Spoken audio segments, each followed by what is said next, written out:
batting masterclass by the captain, the new captain of Gujarat Titans, Shubman Gill.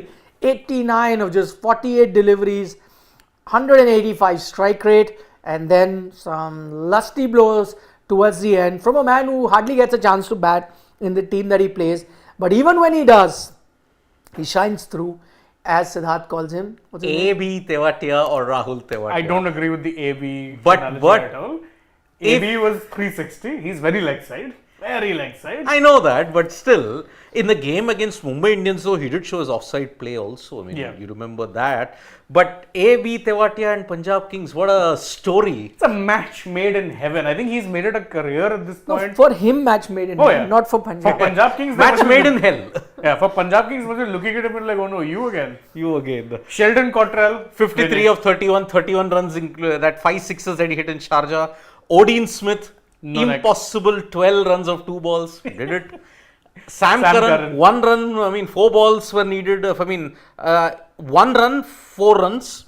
Just a reverse scoop at Mohali. 1 ball, 4 runs. 1 ball, 4 runs. I thought I was the only one who heard that. Sorry. So, here 23 of 8 with a strike rate of 287. Wow, what a finish. But I dare say I think GT will be a little unhappy with this total. Especially when you consider, look at some of their batters, how they went. Kane was going practically run a ball. Which he Vijay Shankar did Vijay Shankar things. And Ridhaman Saha being 11 for 13 is very weird. Normally he's always the more aggressive, but today he was straggling around. I mean, there's clearly more runs on offer. But this is exactly something that we pointed out on the pre-match show. That's one thing that just stares you in the face when you look at the Gujarat Titan team, that majority of their batters are now all playing the anchor role, and they have too many anchors that you'd want in a T20 setup now with the way T20 cricket is going. For a change, by the way, and I remember mentioning that because we took the name of Sai Sudharsan, who we knew will play anchor kind of role, or for that matter Kane Williamson will do that, Vijay Shankar probably would do that. He's not been in good form either. And then Omar Zai probably would do that, won't be explosive. There were only 1 or 2 explosive batters there, Rahul Tewatia being one of them, Miller not playing this game. But Shubman changing all of that today to be the aggressor, and I don't think it's happened by chance. I guess because when you looked at that team with no Miller around, you had to realize, or maybe this was a pre-match talk, you clearly had to, have this part of your conversation. Maybe Shubman himself said, because they would have identified you need someone to be explosive alongside a Tewatia who's going to be that guy, and maybe as captain Shubman said, put his hand up and said, okay, I think probably it may have been a Saha, Shubman and Tewatia probably with that kind of a role, and even I think Sai Sudharsan probably would have been told that today you cannot play that anchor role because we are falling short in terms of explosiveness. Because Shubman, we know, can do it. He did it last season, but Shubman this season, in the 3 games before this, was a bit more conservative. He was the guy who probably, said, okay, I'll bat longer, everyone bats around me. But today, looking at the conditions, and I think that's one of the secrets of Gujarat Titans, that they're not so fixed in the way they're going to go about every day, that they're ready to be flexible, they're ready to look at various plans on a given day. It's not always going to be we want to bat like that. A lot of times where other teams have been extra aggressive, I'm talking about previous seasons as well. A lot of teams were found to be guilty of being extra aggressive. They decided to be more prudent. On occasions where they needed to be aggressive, they did realize that and then pushed it that way. So I guess there's a lot of talking, there's a lot of planning that goes into Gujarat Titans team setup, and I think that is quite evident when they come out on the field, and I think they played according to the plan today. Yeah, there was flexibility, like what I've been saying about Sai Sudharsan. He can be the anchor, he can be the aggressor. Yes, he's had a very slow start this IPL 2024, but even last year you saw Sai Sudharsan doing well towards the fag end. And he was always being aggressive more often than not. Yes, I think now he's going to get a very long run in the GT team. That is why I think he's struggling to adapt to that new role that is there. Because he'll have to bat through, okay, in previous games what happened? In Chennai, he was facing scoreboard pressure, which is why I think he kind of was in a catch-22. What should I do? I'm not getting the right lengths to attack. The bowlers are also attacking me. What do I do then? So he struggled there. But so far, if you look at it, he starts off slowly, but then I think as he's into the groove, he does well. Aided, of course, by Shubman of 2023. He showed glimpses of that form, especially extra cover, down the ground. That is his bread and butter area in that sense. And you have the explosiveness of Tewatia down in the order. So why would you... It's okay if you play one or two anchors, but a better bowling attack. And let me tell you, the Punjab Kings is not one of the strongest bowling lineups that is on offer.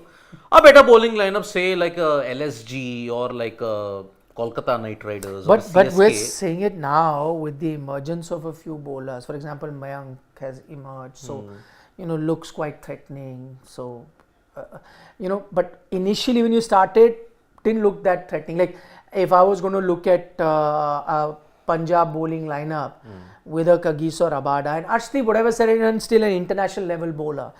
Patchy form, all right, but an international level bowler. Chahar, you would have thought probably would have had a good season. Didn't look that bad, but I agree now after the fourth game that we're seeing, looking at their performance.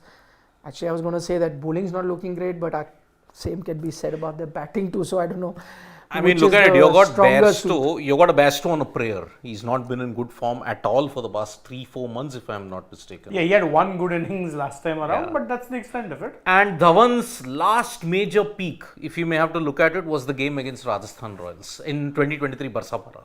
Even then, if you're talking about good seasons, the last time Shikhar had a good season was when he was in Delhi Capitals. 2020, yeah. Those 2 centuries that he hit back to back. And back then he was at least striking it at a better strike rate than he is That's now. what. Strike rate wise, that last Rajasthan Royals game at Barsapara. That was the last of Shikhar Dhawan that we saw aggressive. Here, he knows that he doesn't have a good batting lineup. Another in the Opal and Hare category. When it comes to Delhi and Punjab, they really are the Opal and Hare category. But the problem with that is that Dhawan unfortunately is part of the problem. Yes. Even if he bats long in the middle overs, he's terrible. Exactly. He can't accelerate. So you may as well just go hammer and tongs. That's the problem. And that's why Bairstow, he's not in form. And I don't think on this kind of wicket, he's coming back into form. Simran unfortunately suffering because they end up sometimes playing him at 3, sometimes opening. Talented player, no doubt. Yeah. And today you have a Sikandar Raza who, let us be very honest about it, is not a massive, say, 190 or 200 plus strike What rate was guy. please, Shivam, I want to see Raza's bowling figures. 2 for 22. And he and Sam Curran combined to 4 overs for 40. But Sam Curran was still going at 9, which is fine. He's going at 11. Harshal Patel is the bigger concern. Kagis or Rabada, all are, in fact, all 3 of them are going at an exact economy of 11. Yeah, that's what I'm saying. See, at the start of the season, with a Harshal Patel and a Sam Curran, a Kagiso Rabada, Arshdeep Singh, you had Rahul Chahar. It didn't look like an awful bowling lineup.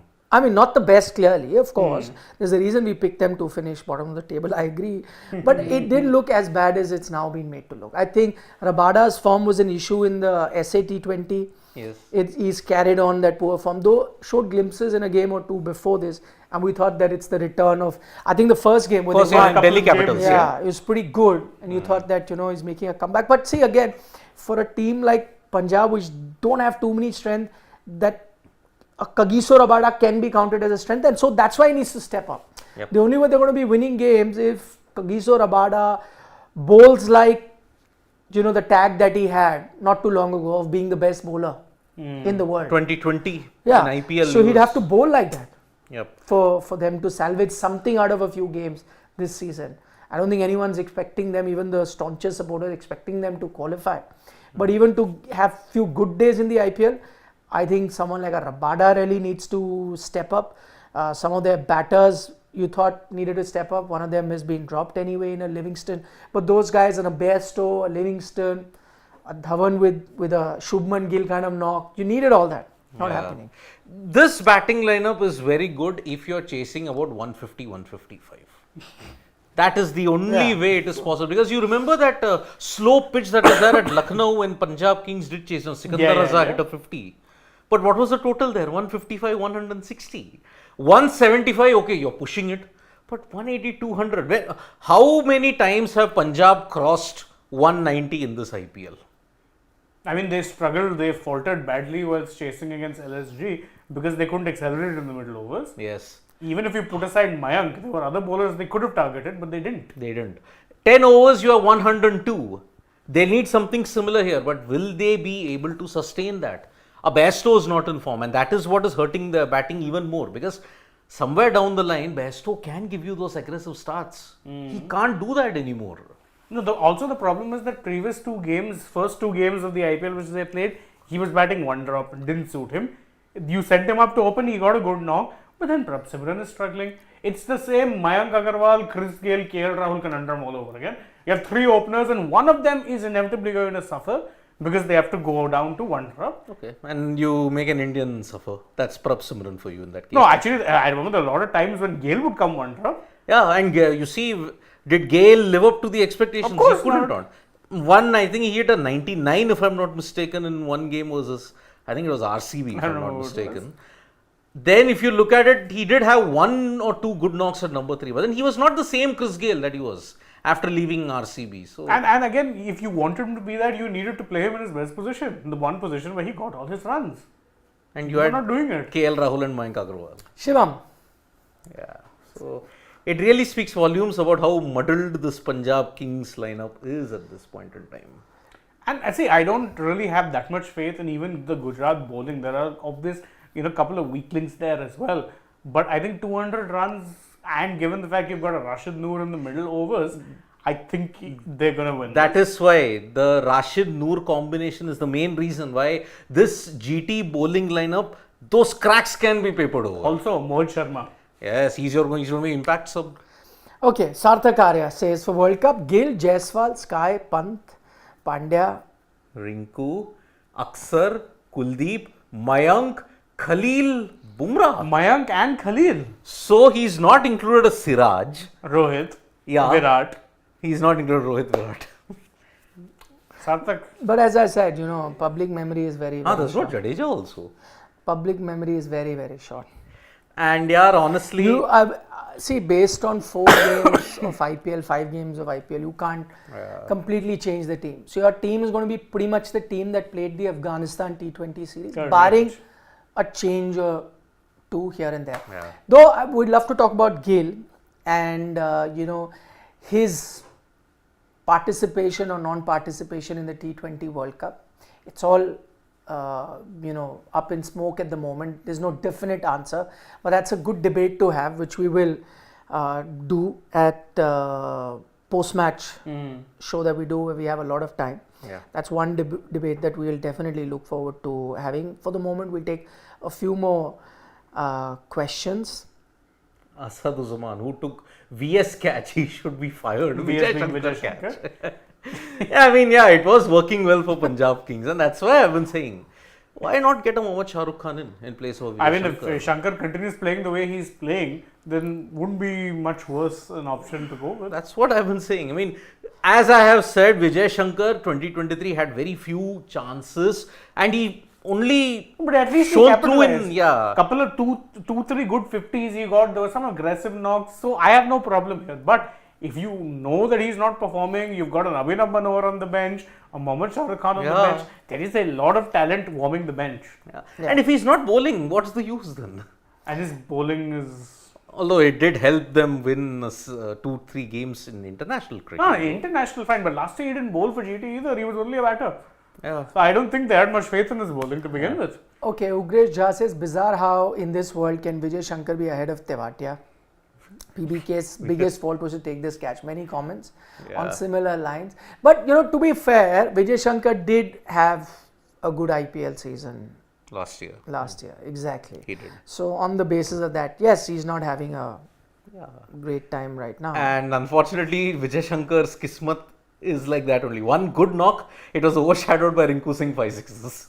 The one really good knock. Yes, he was batting at a strike rate of 160 by 170. A Rashid hat trick went under the radar. Venkatesh Iyer got an attacking 70 something. Yeah. All went under the radar. Thanks to Rinku Singh of Yash Dayal. So, Anshu Mishra, Nick sir, I agree. ABD, Lara greater than Ricky as batsmen. Both scored more than 10k in ODI and tests. ABD would have won 2015 World Cup. Lost due to rain. Lost due to rain. And Brian Lara greatest in era. Ponting got greatest team. Rain or that, unfortunate rule? No, typical South Africa brain fade. New Zealand had more to chase. They had 298 in 42 overs. And you're seriously telling me rain played a part? Okay, the outfield might have gotten wet or it was due, but tough luck, folks. You had the better of the conditions in that sense. You didn't capitalize. And sorry, that was typical South Africa joke. It was. And it will remain as the greatest team to have never won a World Cup. Although I will agree that AB was unfortunately one of those clutch players born into absolutely the wrong country. Yeah. And they dropped catches, and the worst mistake, playing a half-fit Vernon Philander in place of Kyle Abbott. Yeah. Rookie Techie says Gill, Kohli, Rohit, Pandya, same batting lineup is loading. No change from 2022 World Cup. Just KL would lose his place if Dravid is not biased. To be fair, KL is not, he doesn't have a place to lose, Rookie Techie, at this point in time. He doesn't have a place. Exactly. I don't think he's coming back. No. Yeah, if he comes back based on this woeful form, then forget about it. Yeah. Everyone's lost the I mean, plot. see, the the wicketkeeper slot has been narrowed down to 3. Jitesh, Sanju, Rishabh Pant. Other outliers are KL and Ishan. But again, neither of them, both top order batters. Yeah. One, how do you fit them in? You can't fit You them can't. in. Yep. Now it's Jitesh versus Pant. For the Sanju. starting. For the starting. Shivam is saying that it's now only Jitesh versus Pant. He's the one who was backing KL also. Suddenly changed. Now he's opening. Now he's open. I would add a Sanju in that. Oh, very bad fielding. Was that Vijay Shankar? If it is, then it only goes from bad to worse for him. No, it's it was Noor. Noor Ahmed. Okay. Afghanistan and Pakistan never field well. Yeah. Unless you're Russian. Yeah, Rashid is surprisingly a safe fielder. Very safe fielder. Good catcher. Yeah, and even a Mohammad Nabi, if I'm not mistaken. Yeah, Nabi is another one good catcher. Yeah, so very surprising. So that was not a Yeah, and he misfielded his own compared countryman's to, at least bowler, Azmat won't Azmat. be that surprised then. Yep, indeed. Okay, I did see a comment. I think Piyush Nandre says PBKS Yeah, winning. he's still okay, maintaining anybody that. else who No. kind of agrees with This him? is a GT win through and through. I'd pick GT to begin with. I'm Same sticking. here. Same, yeah. same. Sticking here. Not changing. We'll see you. End of the match. End of the A match. longer show. Plenty time to discuss in Yeah. detail about everything. See you then. Bye bye. Bye bye.